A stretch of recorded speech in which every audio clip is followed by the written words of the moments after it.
He's arguing. He's losing his composure, that Javed fellow. So when we were doing that session, no, Yeah. and I had put myself on mute, and you were the only one visible on the screen. Yeah. So my Dadaji entered. He said, "Modi ji की speech सुन रहे हो बेटा?" Also, he thought I was Modi ji. Yeah. I've never seen Modi ji in such jazzy shots.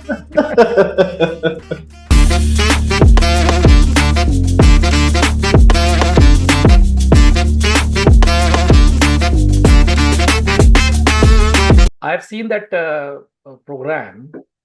Right. Both of them are. He's arguing. He's losing his composure, that Javed fellow. But anyway, He's passionate. He's passionate when he speaks.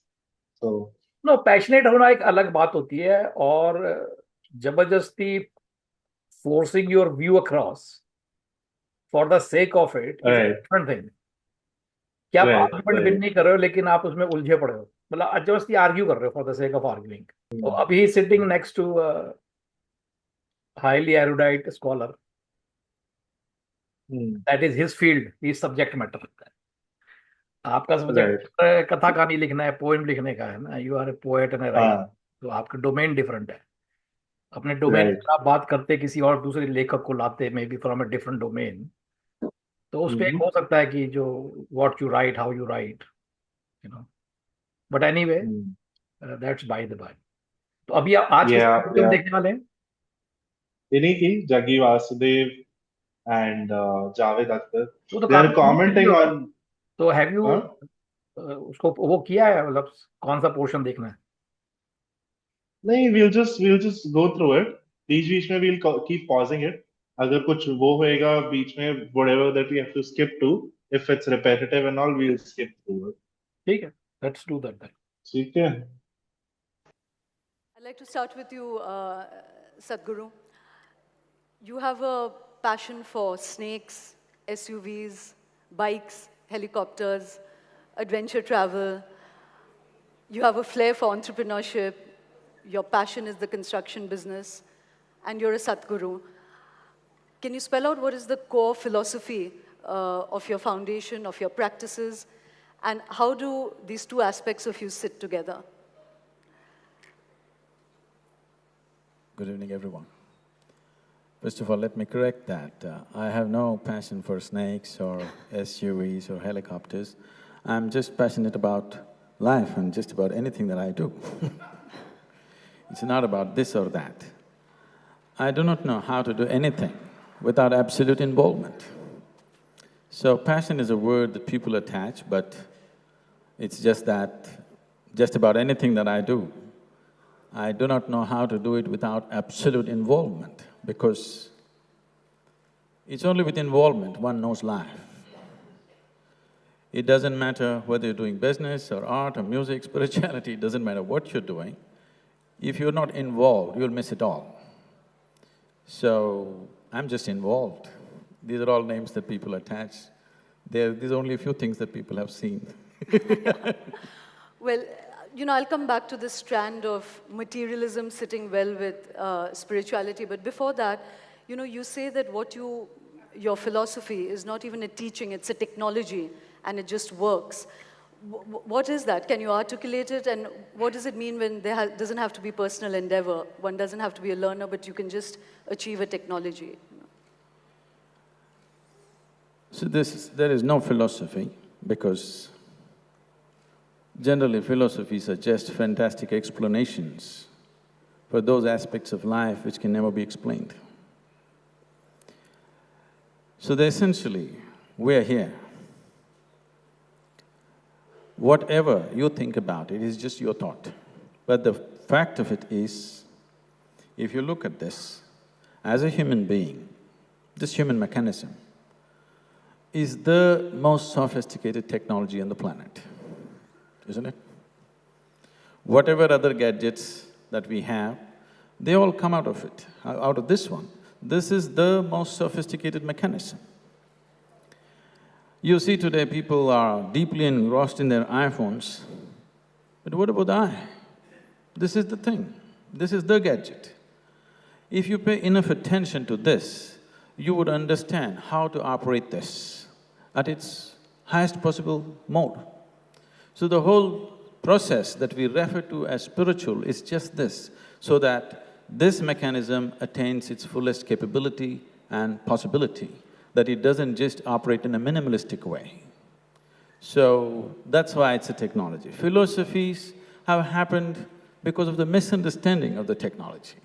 Otherwise, essentially, only technologies were transmitted. If you look back and see, there were no teachings in this country, there were only methods. There were only? Methods. How to do it, how to make this happen at its highest possible level. So once we enter this sphere, being a subjective dimension of life, you have a body, you have a mind, you have emotions, you have energies supporting all these three. So when we handle all these four dimensions, some of it may not come under the purview of rudimentary logic and reason that a lot of people subscribe to. Because of that rudimentary level of reasoning, they think it's beyond reason. It is very much in reason. If you probe into it, we can go into it. We can go into it. But What do you think about it, Anupam? This monologue that just happened. Yeah, no, I think he is on the dot, but I think he's talking about a subject matter which a lot of people would not comprehend. So, and I am in line with his thought process, because my latest book, which is The Technology for Joyous Living, it is about the same thing. So I think obviously he's using different words, different terms and stuff. But at the end of the day, my outlook is the same, that this is a technology. And this is a technology that nowhere it is being taught. Right. And my point is, if we can give, not even 100% understanding of this technology, and if people can just gain 1 or 2% of it, it does wonders to your life. And so it is a technology from that point of view, because what is a technology? I mean, how something operates, how something works. Right. Isn't it? So these four things that he was talking about, obviously he says, body, mind, emotions, I call it body, mind, intellect. And then there is a power because of which these three are functional.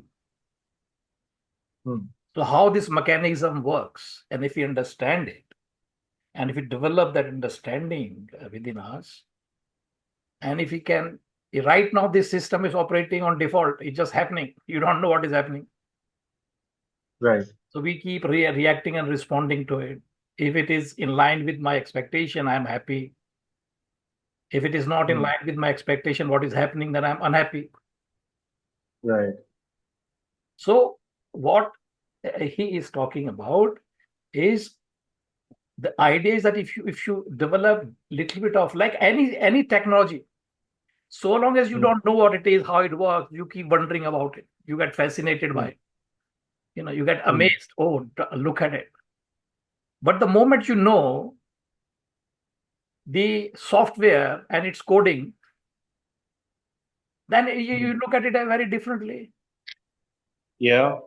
So that is the same thing. If you know the technology, and how this combination of four factors operate: sharir, man, buddhi, body, mind, intellect, and the energy, the power. Yeah. That is making these instruments to function.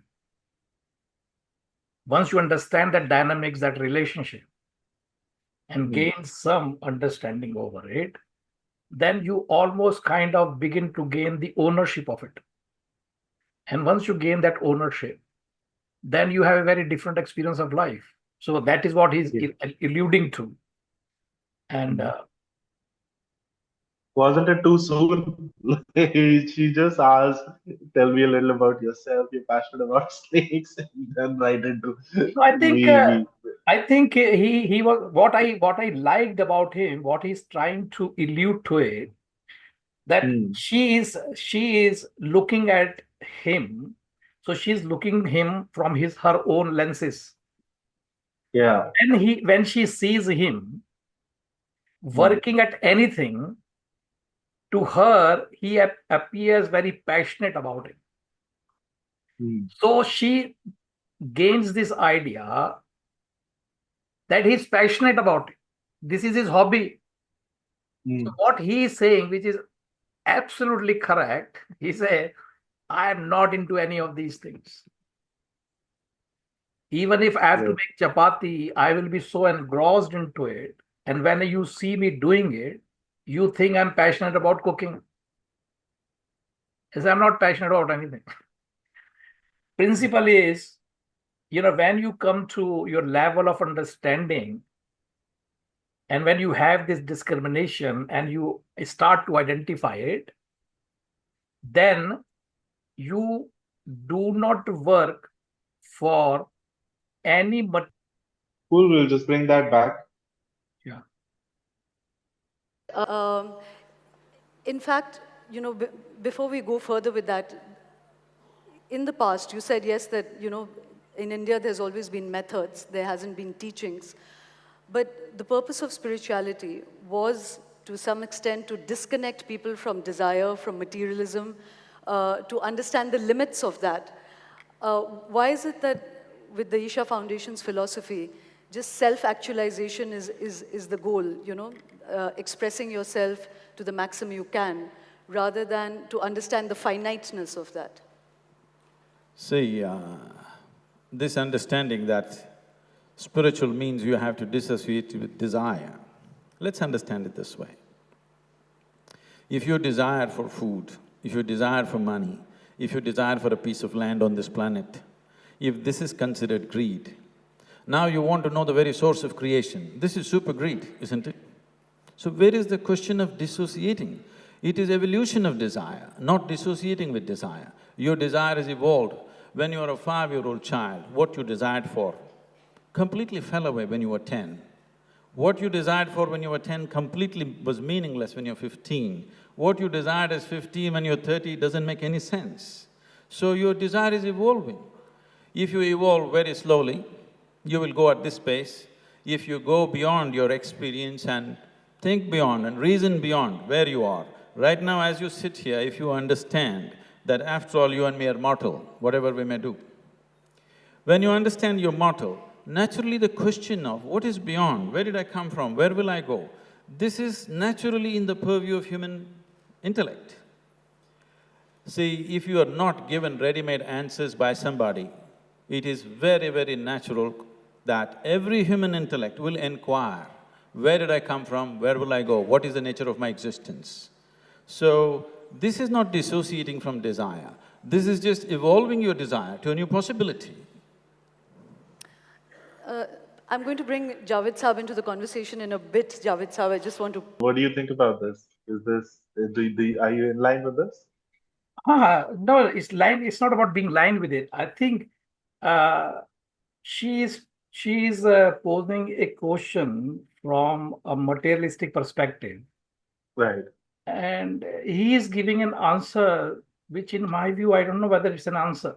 Talking about desire, so I don't know where she's coming from, where she learns that you have to give up your… It's very natural, no? People go… You've heard story, people used to go in fine. jungle, But Buddha gave up everything kind of. see, this is what I hope, probably he would have given that sort of answer. But anyway, he knows what he wants to answer. But if this question was asked to me, so idea is not, so idea is definitely to give up your desire. But then how do you give up your desire? So he is right when he's saying that your desire is to eat food.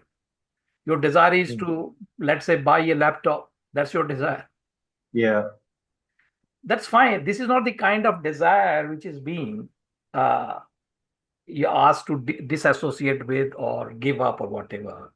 You need to understand what kind of desire is being asked to be given up.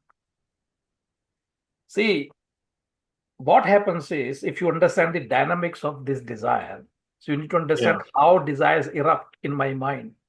So you understand that technology or that method or process. So there is an inherent ignorance that with which we are born. You desire to buy a flat of your own because you don't have it.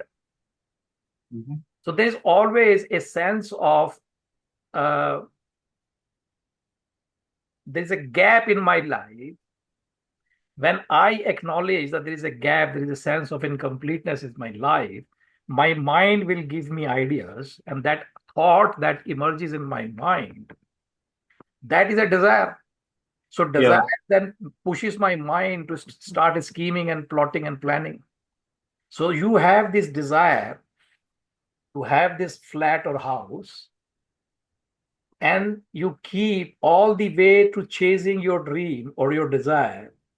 Your mind is agitated, and when you final day you get this desire fulfilled, all this agitation of mind is calmed down. So we are trying to talk about what we are trying to say is that quality of the experience goes south when we have attached ourselves to the outcome of it, Exactly. not the desire itself. And that's how does it happen? It happens when you have gained a better understanding about your real personality. Right. When you have shifted yourself or your identification with the Sharira Mana Buddhi, now you know that I am not these three. I am something other than this. And that personality, the real personality, the moment you attach yourself, because this personality is discussed and described as full, complete, and happiness. That is the nature of it. So when you have acquired that understanding that I'm full and complete, all the desires entertained, you can write it if you want. All the desires entertained in the mind divided by all the desires fulfilled. Oh, sorry, other way around. All the desires fulfilled divided by desires entertained. So if you have 100% quotient, denominator and numerator, both of them are 100. 100% desire fulfilled. You get 1% happiness. Yeah. So message is 1% ratio. Ratio comes out to be 1. One. Yes. So 100 desires fulfilled, entertained, 100 fulfilled. All the desires fulfilled. Yeah. Then the ratio is 1% happiness.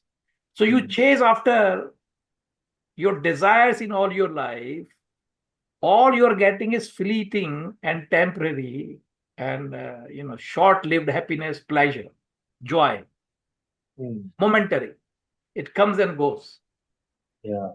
So that's where I think the Vedanta teaches us that happiness is not in the material world. You know, something really funny happened today. What? So when we were doing that session, no, and I had put myself on mute, and you were the only one visible on the screen. Yeah. So my Dadaji entered. He said, "Modi ji ki speech sun rahe ho beta?" Also, he thought I was Modi ji. Yeah. I've never seen Modi ji in such jazzy shirts. Actually, you said that, but this is a very compliment very common compliment I get. Yeah. I don't know why, but that's what people say. When we had put your photo on Chat GPT, we wanted to do that thing. What was that? Ghibli. There was this Ghibli trend, no? So when we Ghiblified your image, it just turned out to be like a carbon copy of what Modi she would look like. So maybe your face and the structure, it sort of looks like that. Maybe beard, because I have got gray hair, all of them. He has got gray hair. Yeah. A lot of commonality. So from a distance, probably it just resembles. So people give that compliment. It does. That's fine. But anyway. Cool. We'll just dive back there. Let's now listen to what Javed Akhtar has to say about this. Huh? Let's go. Probe this a little more. I'm in no hurry. Take your time. I'll finish it. Sadhguruji, Javed Sahab, this is called theatrical timing. You've got to clap for saying nothing, actually. Sadhguruji, we've called our session 5 stars fixes because and the reason I'm saying this is because perhaps it's something that one doesn't understand, that to be a part of your course, which actually a lot of my friends have taken, and I must admit that it does transform them, the breathing techniques, they come back calmer people, but it costs a lot. How… Is your spirituality, your technique, your old technologies not available for the poor? I want you to understand this. 70% of Isha Foundation's work is in rural India, where it's 100% free. I'm just robbing you to keep that 70% active. I couldn't get it. I missed that. So, you need to understand this. We charge one way in United States, another way in UK, another way in Lebanon, another way in Sri Lanka, another way in India, one way in Mumbai, one way in the ashram, one way in a local town, and in the village, it's free. You've got to give your accountants to the government. I will. It is already there. And above all, the volume of work our volunteers are doing is all funded by this. The amount of medical work, free medical work that's happening, education, we're involved with about 36,000 children right now actively. We're the largest ecological movement in the country. Nowhere in the history of independent India has this happened in any state. Tamil Nadu's green cover has gone up 7.2% in a matter of 8 years, with 17 million living trees that we have planted. So, where does money come from all this? No, but Sadhguru, that doesn't answer my question, because of course you do a lot of rural outreach and one knows that. I was asking about those who do not have money should come and take it in the village, it's free. No, I was talking about your… See, now the thing is, five-star culture, people want air-conditioned rooms, people want all the comfort and they want it free. How does it come? Somebody has to pay for it. No, Sadhguru, I just want to finish my question. It's not about you charging the rich, which is fine for their well-being. I was asking whether your breathing techniques, your technology of self-actualization, whether that is available to the poor. Your meditative techniques, not your rural outreach. No, I'm talking about the meditative techniques. All the inner engineering programs in the villages are free, 100% free. Okay. One other question, which is about your central philosophy is to do with yoga and with breathing techniques, but there is also another… I would like to dissociate from that word philosophy. Okay. Your technology is connected with breathing techniques.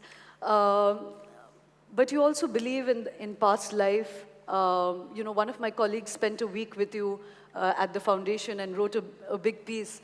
And he said that there people feel that they can see disembodied selves, that, your wife you felt was a sister from the past life.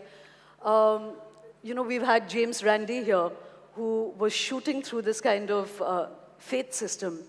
And you said something very interesting to my colleague, when he was being skeptical about this whole idea of past life and seeing spirits that are disembodied. You said the reason you disbelieve all this is because your mind is in the UK, in Greenwich Mean Time, and not in India. So is it really about conditioning of minds? It is not about conditioning of minds.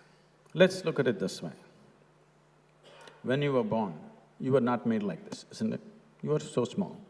Now this much happened. How? So what you call as my body is an accumulation. Yes? Is an accumulation? It's an accumulation. It's just a piece of planet that you accumulate through the food that you eat. What you call as my mind is a heap of impressions which you also accumulate over a period of time. So your body is an accumulation, your mind is an accumulation.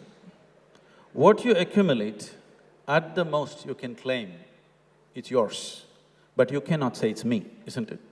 It's like the 5% of the universe that we understand now. One of the scientists were telling us about that. No, I'm not talking about that. See, right now, whatever you accumulate, you can claim it's yours, but you cannot claim it's me, isn't it?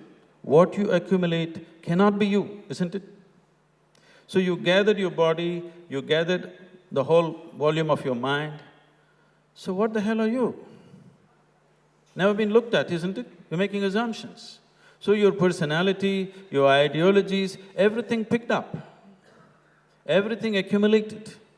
You can accumulate and keep it and use it, but you can never claim it's mine. Everybody should get this now. If you don't get it now, you'll get it from the maggots. Sadhguru, you had a Mount of Sinai What is moment. this? What is May Gods? I didn't get that. I didn't get it. If you don't get it. Just repeat it. Just listen to it again. He said if you don't understand it right now, you're going to get it from the May Gods. What he said. What does that mean? Once you die, you're going to get the repercussions of it, is what he says? No, I think let's not hang up onto what we could not hear, what exactly he was talking about. But I think Everything accumulate. Yeah, I'll just play that again. You can accumulate and keep it and use it, but you can never claim it's mine. Everybody should get this now. If you don't get it now, you'll get it from the maggots.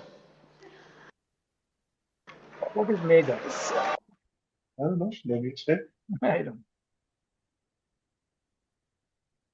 No, I think if we just spend 2 minutes on what he's talking about is, see. Oh, May God is a phrase which says, expressing the hope that blessings or divine favor will be upon someone. Right. Express a desire for divine intervention. Basically, that's what he's saying.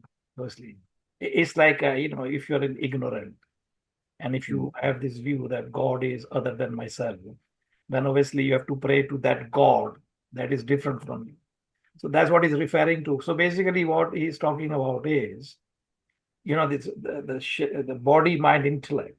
So he's using, it's like his expression is different, but he's talking about the same thing. So body actually is nothing but a manifestation of the food that you consume. Yeah. I've heard him saying these things that you eat a banana and then you become a banana. No, it's rubbish. I don't know why people say things like that, but you eat banana, it's not, how do you become banana? No, banana becomes a part of you. Then banana is you It's now. not banana that becomes part of you. Banana is a body itself. The fruit has ingredient which is called nutrition.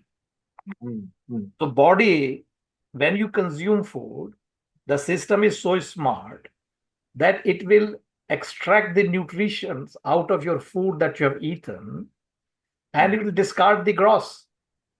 Yeah. So the subtle nutrients, subtle elements, very micro, nutrients will be absorbed by your body. That will be, supplied to each and every cell of your body through your blood circulation system.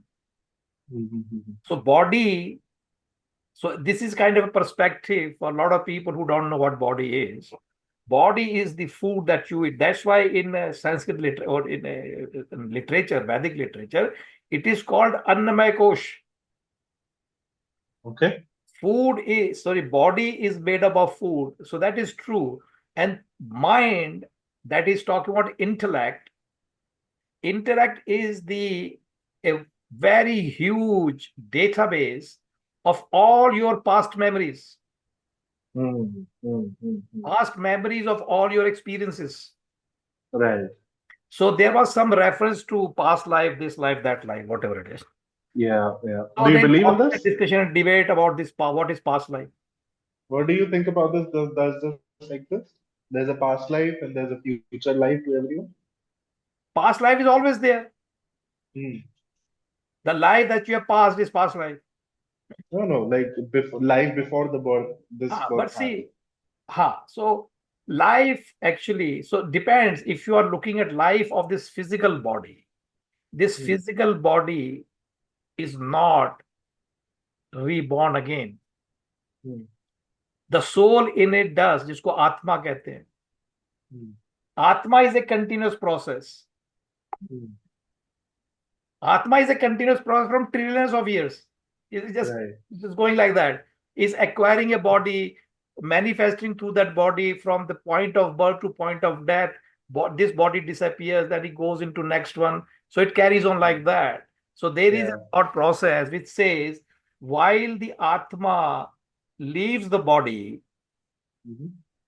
but it retains some of its memories. So memories get accumulated.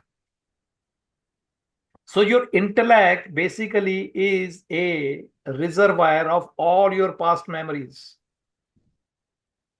So past memory ko, if you think from this life, from birth to that, Yeah. in this, so you are here in your life.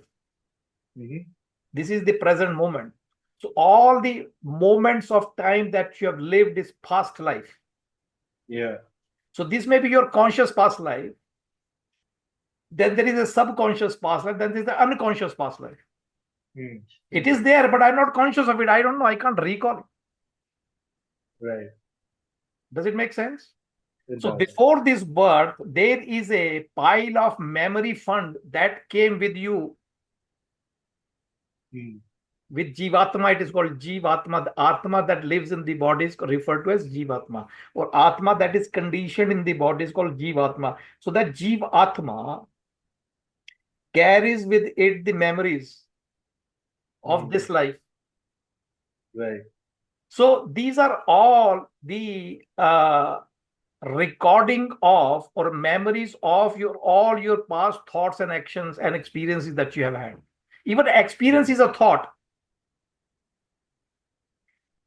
What you make out of an experience actually is your own thought, isn't it? Whether it is a good or bad, that's your mental evaluation of an experience. So that in itself is a thought. So memory is a collection of all my past thoughts and actions. You So, said something huh? You said something that Atma stays but the body doesn't. Body perishes. Body does. Body goes to all and disintegrates into all those 5 elements that it is made up of. Right. It is made up of those 5 elements, isn't it? क्या करते हैं उनको? Air, water, land. Those 5 elements. Water, earth, akash, whatever. So that is made up of. That just makes me so sad, Anupam. I thought Karan Arjun and hanging with Karan Arjun. No, there's no need to be sad. But anyway, we are digressing. But point.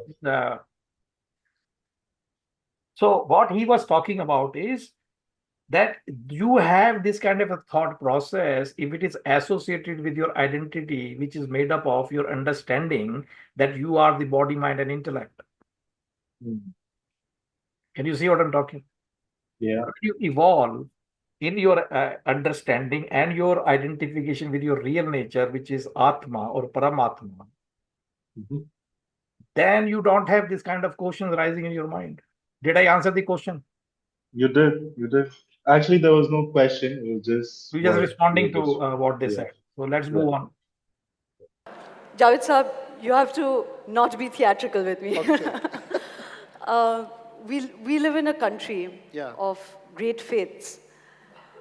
You are part of a creative space that very often expresses stories through faith.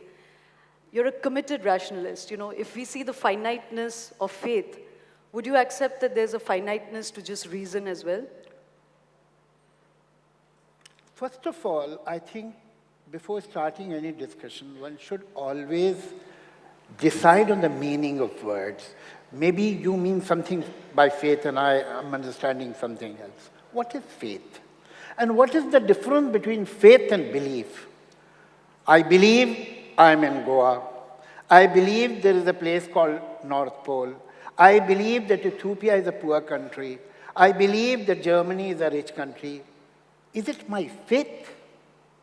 Why it is not my faith? I'll tell you why it is not my faith and why it is my belief, because it is reasonable. Anything, any belief which is devoid of logic, reason, rational, evidence, witness, that is faith. Anything which is devoid of all the logic, all the reason, all the rational, all the witness, all the evidence, that is faith. And I really wondered what is the difference between faith and stupidity, because stupidity has the same definition. I am willing to accept belief, but it has to have some rationale, some reason. If you don't have any, you disarm me from reason, logic. Now, when you say that whatever a mind is accumulated, my body is accumulated, that is not me. It is like saying that as long as you can peel the onion, you are not finding the onion. These skins are the onion. This accumulation is me. If you eradicate this accumulation, I don't exist. That's all. Javed Sahab. Isn't that a logical reason, Anupamji? Is it like until and unless you take off all the layers? No. Uh, No, he is a guy who is totally ignorant. mhm. He's a pure materialistic person. He knows nothing but material dimension of life. Apart from that, he has no clue about anything. But his logic and analogy, where he says, peel until and unless you peel off, there is no onion, which is like the correct analogy.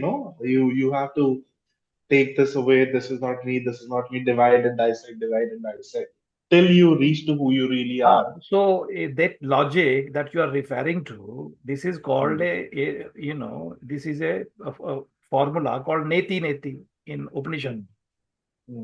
So this neti neti is a formula which is to help you to negate the material dimension of your personality. And this neti neti is given a definition behind it. So definition of real and unreal. So there is a definition behind it. It says what is real and what is not real. So definition of real is that which remains unaffected, unmodified, undivided, unchanged in all three periods of time is real. That is the background where idea of negation is applied. So then what you do is you look at all the layers of your physical personality, and then you put your different dimension of your physical personality to this formula. And if that dimension of personality does not pass that test, then you negate it. This is not my real self. So that's the formula. So I don't know. Can you see his face? He's already agitated from inside when he's talking about expressing himself. He's already so angry. I don't know why. I did not see that sort of an anger on the face of Sadhguru. Can you see the difference? Yeah. When this guy was listening to Guru, Jagat Guru, Jaggi Vasudev, he was preparing his thoughts. So no matter what you ask him, he will say what he wants to say.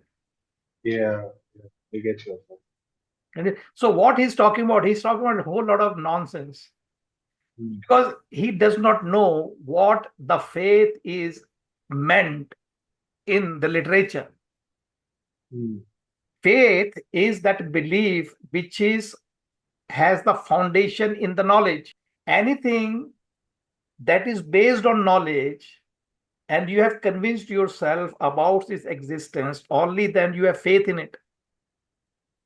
Anything that you cannot justify why you believe in it is blind faith. Right. So I don't know what he's talking about. Yeah. If you are a Hindu, you must know why are you Hindu? What makes you Hindu? And whatever you do in the name of Hindu, then you should be able to explain it. कि ये जो मैं पूजा कर रहा हूं भगवान राम की, इसके पीछे ये रीजन है, ये लॉजिक है. This is what I understand. And by doing what I do, I am hoping to have this out of it. Right. But what he is talking about, I agree with him from that point of view that he's so agitated about trying to prove a point, is the people's behavior and conduct, which is called, you can say, religious behavior and conduct, comes across as illogical. Because it is illogical. So from that point of view, I agree with him. But his argument for the sake of argument is something probably I would have avoided myself.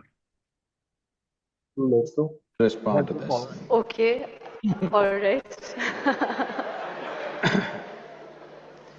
Now,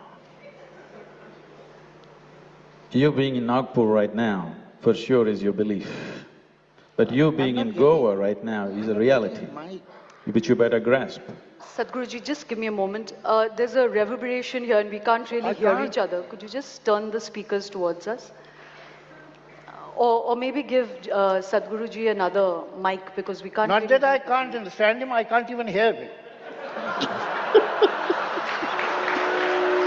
He's just trying to play around. He's just one of those backbenchers. I don't know about the battle between faith and reason, but wit certainly has its place in society. Probably the microphones are arranged in such a way because anyway, even if you hear, you may not understand. That you're… So, Yeah, that's better. now I'll repeat for you. You believing that you're in Nagpur is for sure belief. But you're in Goa is a reality. Whether you believe it or you don't believe it, that's how it is.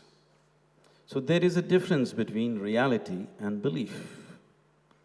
If you think whatever you believe is true, I want you to understand, we can make you believe just about anything. If you work hard enough on you, we can make you believe anything. And when you believe just about anything, that is what we are referring to as faith, or it's passing off as religion or faith. We'll come to this. Now… No, just a second. I'll have Javed to… sir, No, may I remain no the lecture. moderator? Javed I'll sir. get the point, sorry. Javed I sir. have to answer this. No Javed lecture. sir, let me be the moderator. One point, Javed sir. I'll answer it. Yes, but let me… I will. No parivachans. I will. Our belief can be wrong. May I Our retain… belief can be wrong, Sir, maybe based on wrong logic. The people wrong in the reason. audience, may I it can be retain… corrected. But Javed sir, faith just a cannot minute. be corrected because it is not based on any logic. May I retain the aesthetics? May I retain the aesthetics of this session? I really don't need anybody telling me that I'm not going to let him talk. I will let him talk. Can we please keep the aesthetics of this alive? So this whole presumption and the way this is going is coming from a certain fundamental presumption. Because even when I met Javed Sahab last time, he was telling me that some guru told him not to use his mind. I do not know which guru said this. One thing is clear, the advice has been taken seriously. Javed sir, Why have you taken him seriously? why have you taken him seriously? I promise you, Guruji, I have never taken any guru seriously. I have not taken any guru seriously, I promise you that. In the rich tradition of the argumentative Indians, it remained with the argument, it never got personal, both of you. So I just wanted to come back, Javed Sahab, to this whole issue of the finiteness of reason. You know, we just saw Ramanujan, for instance. He was intuitive. He didn't know how he arrived at that math, but he arrived at it. I have absolutely no argument with the fact that reason is the highest condition of man as we understand it. But is there not space for something beyond our empirical understanding? Of course there is. But there is no halo around it. There is nothing like spiritual about it. When you look at the fan, and the fan is running on full speed, you can't see the blades. It doesn't mean there are no blades. You know, when you think very quickly, you may not see the reason, but when you will sit back and analyze it, if the conclusion is right, then there is a logical step behind it. You have not seen it at that moment, because your conscious mind is not the only mind.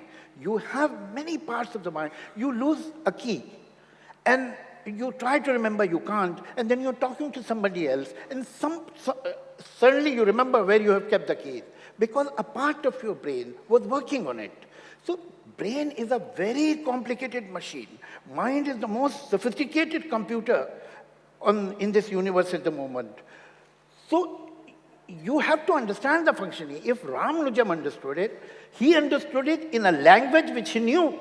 Why he did not understand in Chinese or Hebrew?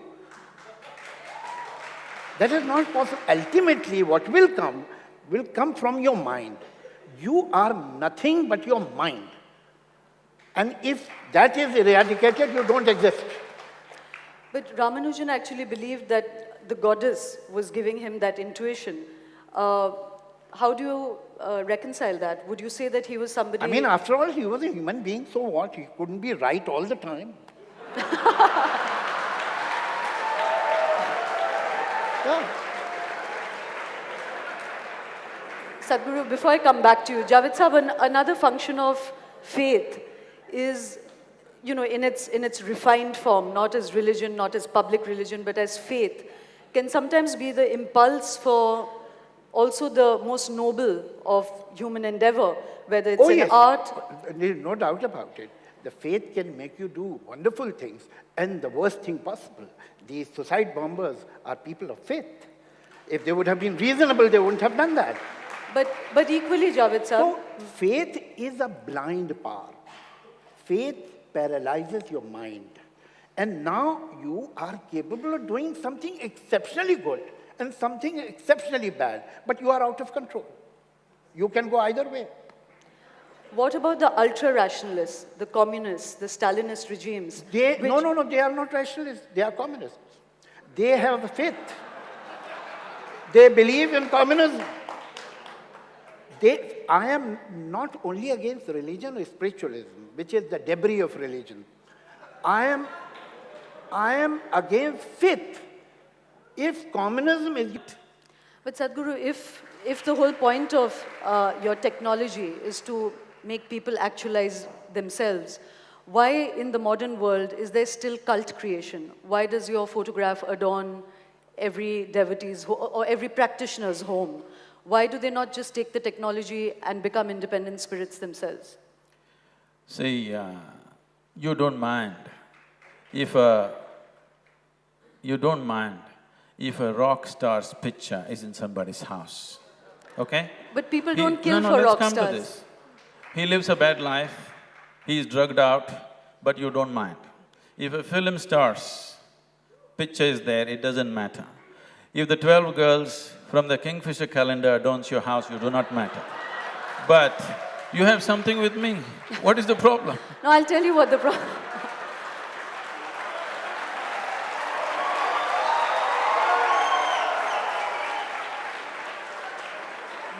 I'll tell you, Javed Sahab, I'll come to you, but I'll tell you what my problem with that is that by and large, what Javed Sahab was saying earlier, is that with the following of a guru, even if the guru doesn't want it, there is a giving up of oneself, there's a subjugation of one's own thinking to a guru, and that takes people sometimes to very dark places. You know, you're willing to kill for a guru, you may not be willing to kill for the film star. But they do. They don't. They do. You come in Tamil Nadu and see people will kill for the film star. My bad. I need you to argue. No, I'm not finished. You are being unfair. On this point, I'm on his side. Oh my God, okay. I'll tell you why. You know, if a film star is successful and is having a wonderful time, you don't resent. If a rock star is having a wonderful time and is doing good in his vocation, in his profession, you don't resent. If a guru is doing good in his profession and is having a good time, why should you resent? You should not. Definitely, what's your problem? Sure. Now this is the operation of rationality. Huh? The equation should hold good. Let them have good time. Javed,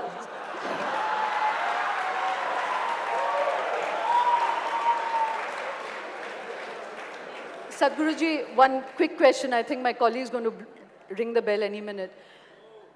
You know, I saw a film recently in America made by a young man, and it's called The True Story of a Fake Guru. He dressed himself up as a guru, and he went and he met a whole lot of people. He listened to their sorrows, he listened to their stories. He put 3 pictures in front of them. He brought them into this sense of ecstasy and elation. And they began to transform themselves. They completely believed in him. And they began to follow him. They felt that they arrived at a safe harbor. At the end of the film, and they're being filmed through this whole journey, at the end of it, he reveals himself. You know about it. He reveals himself. He's just a young man from Phoenix.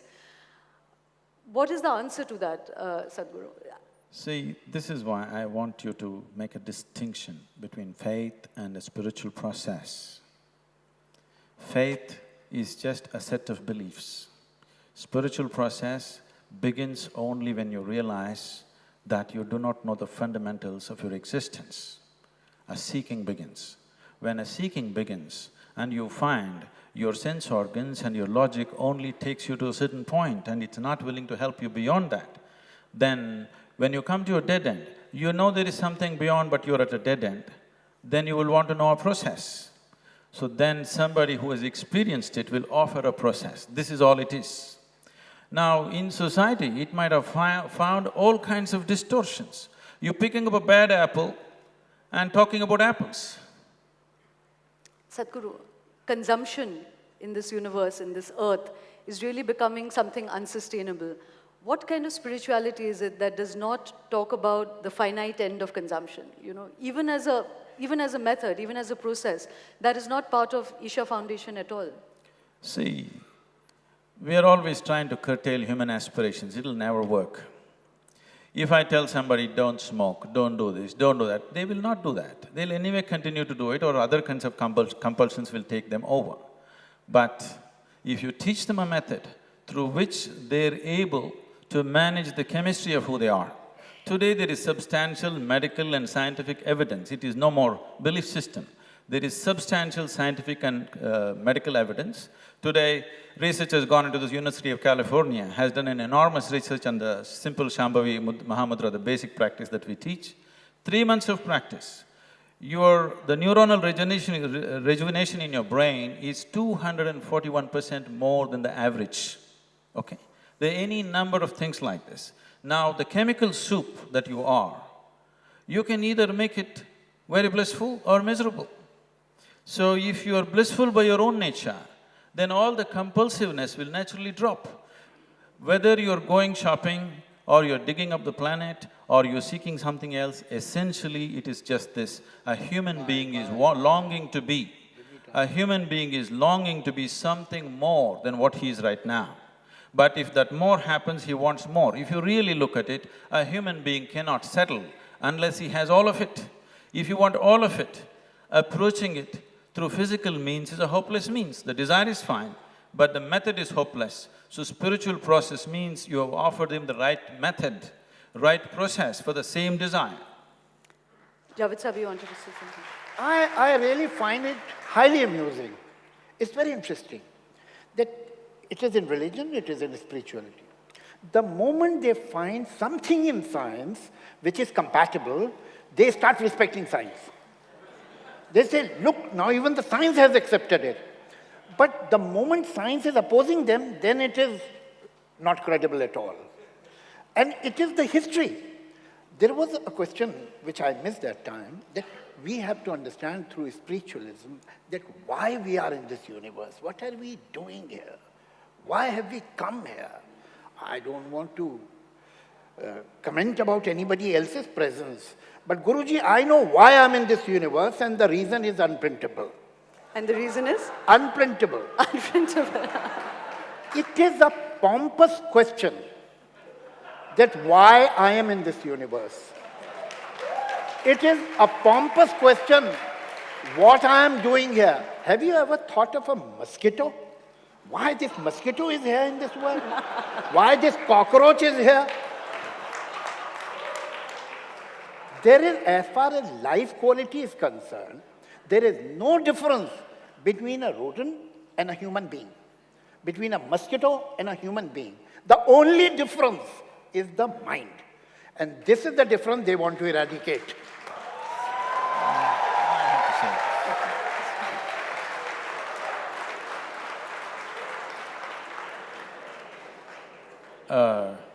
Obviously, this has no relevance to whatever I'm speaking, it looks like it's not even being heard. So, the thing is, the significant aspect of human life is that human life is replete with possibilities which other creatures are not capable of. Every other creature on this planet is fulfilled when its survival process is fulfilled. There is something about a human being that it does not settle with survival. What is called as human begins only after survival is taken care of. So the longing to be an endless expansion cannot be settled by the simplicity of thought. Thought is just a product of the data that we have gathered. And whatever you may know, it is still too limited. That much is established by science. So about science and spiritual process ever being head-on with each other, such a thing has never happened. It is just that you have not been exposed to the right things. As I said earlier, you eat a bad apple and you make conclusions about all apples. It's an unfortunate reality of one's life. I'm going to have to end it at that. So basically, I think about this last point, I think both two things that I captured about Sadhguru's talk.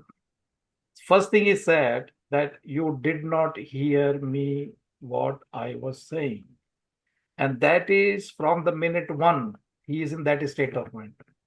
He's come with preconceived notions and ideas. He's fixated with what he thinks he knows, and he's not going to go beyond it, no matter what you say. So he's not having a debate or discussion. He just came with these preconceived notions, fixated ideas, and few punches to make public life to get this feedback to believe that he's right. So just because audience is laughing on his silly comments that he's making, he thinks he's getting validation for his rightness. No, he's not. He does not know people may be laughing at him. To me, I found him very fixated. He said nothing new. He just kept saying the same thing, trying to be jovial and sarcastic and slant those sarcastic, disrespectful remarks. And he's seeking pleasure out of it. It's like a low life. He's a funny man. He's not a funny man. No, he's a frustrated man. He's frustrated because he knows nothing.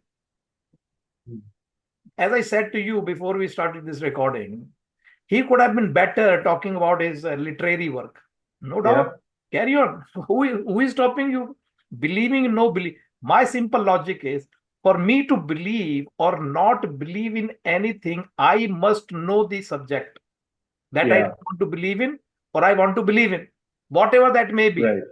So I have investigated enough the concept, the idea, to the hilt, and having concluded or acquired whatever I got out of my investigation into it, and I have decided based on that outcome of my investigation, what came out is not, I don't relate with it. I don't agree with it. I don't like it.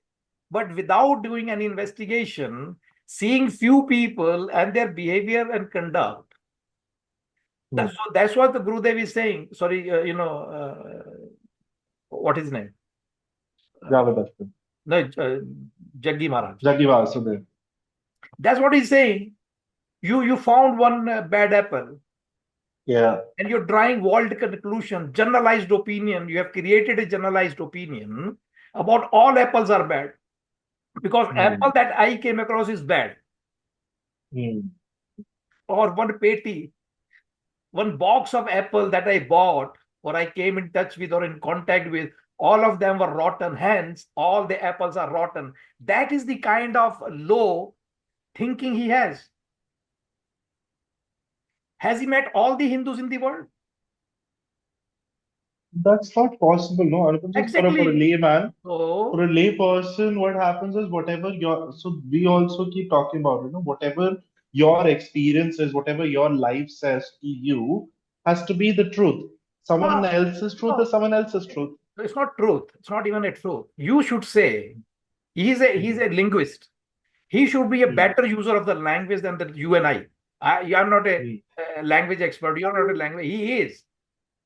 He should say, all these erudite scholars I have met, 20, 30, 50 or 100, I am not impressed with them. But saying all faiths are useless and rubbish because I think so. That is a gross statement to make for anybody. Right. I would say, I would see, even if I'm not happy with you, I would specify that I'm not happy with particular statement that you make, or I'm not particularly unhappy with particular behavior or your conduct. So I'm not saying I'm not happy with Arpit. Arpit is the totality. All I can get or know Arpit is through his thoughts, words, and actions. So if I'm making a conclusion on evaluation on how you are, so I would be evaluating your thinking process, your behavior, or your words that you have uttered from your mouth. So only that I can evaluate and say your words were wrong, your behavior was wrong, or your thinking that manifested in your behavior was wrong. How can I say that the entirety of you is bad? That is illiterate mind. Right. Can you see what I'm talking about? Like a person who is sitting such a high pedestal in society, he should be a better user of language. And based on limited knowledge that he has got, he has influenced himself to the extent that is claiming I'm atheist. तो इसका मतलब ये हुआ कि आपने इस्लाम को भी नहीं पढ़ा, हिंदुज्म पे तो खैर पढ़ने की आपकी हिम्मत नहीं, क्योंकि ऐसे 10,000 किताबें हैं, जब आपसे एक ही नहीं पढ़ी गई आप 10,000 क्या पढ़ोगे? भाई आपसे एक ही किताब नहीं पढ़ी गई, पढ़ी तो समझी नहीं। ठीक है, अगर आप इस्लाम को टेररिस्ट के बिहेवियर से और कट्टरपंथियों के बिहेवियर से आंकोगे, but their behavior is based on what they have understood from the book. Book की क्या प्रॉब्लम है भाई? Why? What is wrong with book? You read a book, you don't like it, and you say this book is bad. No, this book is not bad. Your understanding about the book is bad. This is where the difference is. So when you have some idea about your real self, which is different from your material self, then you gain this wisdom where you can discriminate. He's not discriminative at all. He's making blind statements just to get few claps in the audience. He came across as very, I don't know whether I should do that. He didn't impress me. Some of the things he said, I agree with. And he was totally blinded to whatever Jaggi Vasudev was trying to say. He's not even willing to entertain or, let alone understand. Yeah. He was totally blinded, and he was into this discussion and argument. Why? How can you have a discussion when you're so blinded and you have opinionated so much that you're not willing to entertain and argue anything? So I think it was a poor show. Not show wasn't poor. His show, what he said, was a poor taste. Yeah. Very raw, ignorant, I would call him. He's totally ignorant. I don't know what is his basis on which he has formed his opinions. But obviously, it looks like he has gone to, shithole. And I think the entire word is shithole. Exactly. That's how it appears to me. Right. But even if you go to a shop, 10 times you buy apple, 10 times they become rot. You don't make that opinion, in my view. Okay, that may be a coincidence. Then in 10 consecutive occasions, you end up buying a rotten one. So you are willing to blame the shopkeeper for having a rot, but you would not blame yourself. What were you doing? Are you blindfolded when you were buying it? Why did you buy it? What, all the apples rotten? Or the one you picked up and paid for and came home with was rotten? Can you see? So if it is a rotten thing, obviously I would have bought a better one. So that is the point. See, and I can see that he was causing a lot of anger and frustration in Jaggi Vasudev, but he has that strength in him to, despite constant provocations, he wasn't allowing himself to be agitated. That is the strength. That is the strength this knowledge gives you. But anyway. Amazing. The first of it all, Anupamji, amazing one. I think we chose something that that was good. I mean, I liked Topical, this. very topical. And Yeah, it's very relevant to what we keep talking about. uh, Yeah. so you might find a lot of people are talking about it. Sometimes, people use the language that the layperson who are listening to him don't understand, or maybe they just throw a word. So sometimes it would be nice to peel off the layers of that word and make that word better understood by listeners. So through our videos, that's the job we can do.